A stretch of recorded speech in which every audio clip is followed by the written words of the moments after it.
So what's the goal for the rest of the year? And it sounds like you're making consistency in payouts. Are you hoping to have a Q4 or a Q3 the way that you had last year? I am, and I feel like I'm getting there. Like I'm catching my stride more. I'm trading more. I'm also I'm gonna add to my accounts right now. My main money makers are Apex and Top Step, but Mm-hmm. I'm working on FundedNext right now Okay. and FundingTix. Got an account with them, and so I'm trying to get it to build it. It's just that I have a full-time regular job, Yeah. which pays well enough that I can't want to leave or anything. So I need to Sure. make Sure. sure I'm Sure. still performing there. So a lot of I don't really have a ton of trading time throughout the day. Like I'll have the computer open and the screen open. I mean, while I'm doing other work, but it's like Mm-hmm. I'm not dialed in for a lot of the day. Like for dialing in, I only have a couple hours a day. Yeah. So that kind of also took away from my trading ability. Where Q4 last year, when I was doing great, I really had a lot more time on my I hands where I see. was able to Yeah. spend a Yeah. lot more time on the chart. So a part of me does want to start streaming and waking up like earlier, like get up, like I'm on the East Coast. So thinking of waking up at like 4 a.m. where I can Yeah. get a little trading in from like Part 4 of to the 6, London 4 to session. 6:30. Yeah, Yeah. catch a little London session, a little pre-New York session. And Mm-hmm. that's kind of my goal for hopefully in the next month. I just purchased a new house, so I'm getting it renovated. And once it's renovated, I have like my office area down there, Mm-hmm. and then I'll be able to like I'll have to stream because I'm making the office look all right. So I have to like now do something there.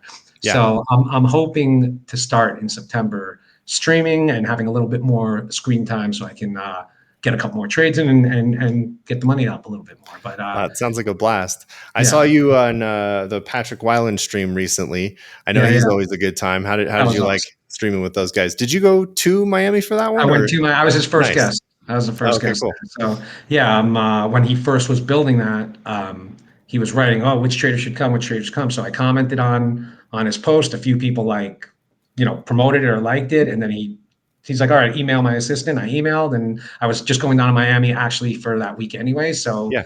went in there on a Friday, and it was a blast. It was so much fun. I mean, it's really like a crazy environment. It was awesome. It was awesome. Yeah, he seems like a lot of fun. Yeah.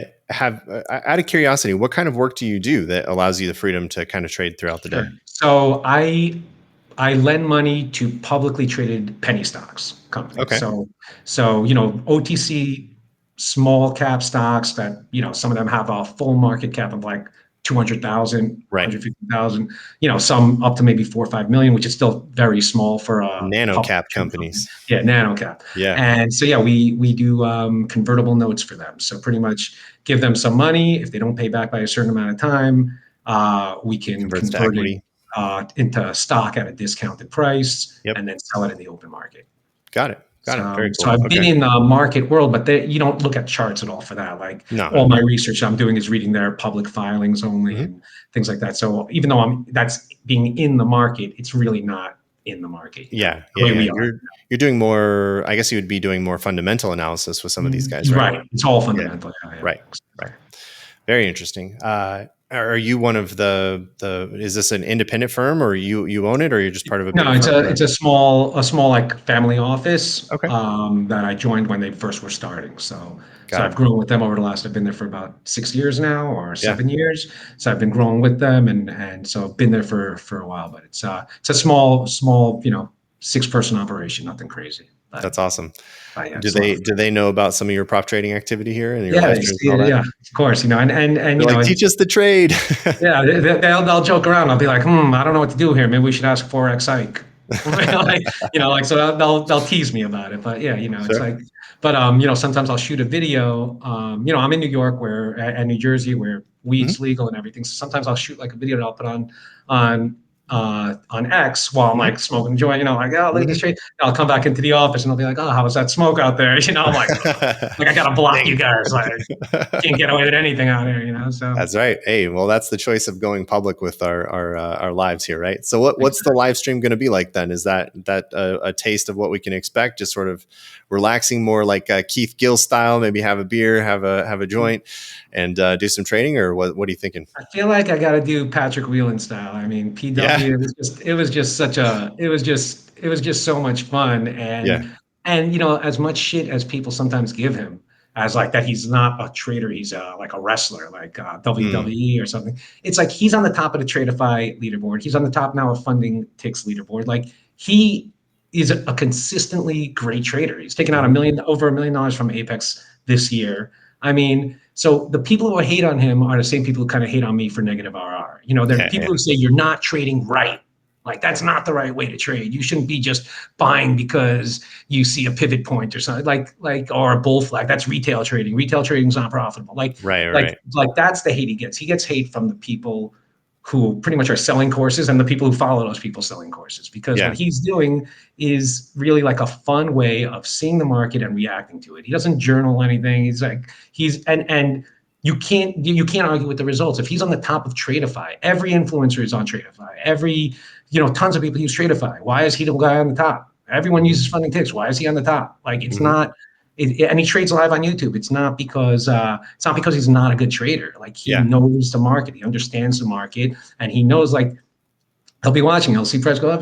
He's like, why would you want to short here? Like, look what price is doing. Why would you want to short? Like the trend, right? It's the simple trading. It's a simple trading. So I think that's kind of. But I guess we'll see how I feel at 4 a.m. Right at 4 a.m. I might just be like, click here. Hey, and mindset plays a role, but I think what you've defined there is probably more of this dogma that we see in the industry, where people feel like you have to have this perfect, smart approach that has this perfect, and quantified risk to reward ratio. When at the end of the day, it's really just about making yourself available to the opportunities and following that trend as long as you can in some cases. That seems to work out well for you. You're getting payouts consistently. You're showing the progress along the way, and I love to see it, man. I'm impressed, and I'm happy to see your journey. Yeah, and I don't sell anything. I don't have a Discord.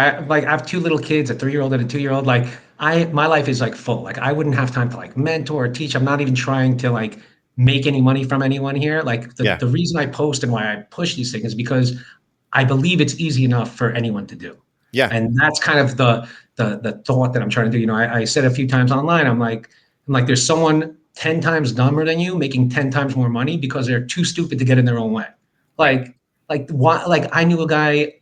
I used to waiter a while ago, and I knew this guy, such like just the biggest moron you could see. But everything he would try, he would just like an idiot, just keep doing it, like to make it done. And all of a sudden, something worked. Now he's like a millionaire, and this guy was like, because he didn't think about it. He just did. He just did and until something worked. And that's kind of what I think about sometimes when I'm doing this. I'm like, no, I'm just going to do it. I don't care if like this doesn't look right or feel right to the industry. I'm like, I'm here to get profit, have a W and walk away, And so No, I like the attitude, and we felt that way too at TradersPost. We've obviously built a tool that helps you copy trade on our platform. You can do it on discretionary basis or automated, and I'm doing it every morning with a live stream we have as well, just showing people how you can trade this way and copy across these accounts. And one of the things that I think people are also missing is that once you get to a funded account stage, it's really about making small, consistent profits at that point. And you can continue to take payouts from that. You don't have to make these massive wins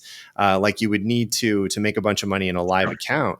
It's really about just collecting enough of those payouts across multiple accounts. I think most people get that the key here is scaling. And obviously you do as well, as you've taken multiple payouts from multiple accounts.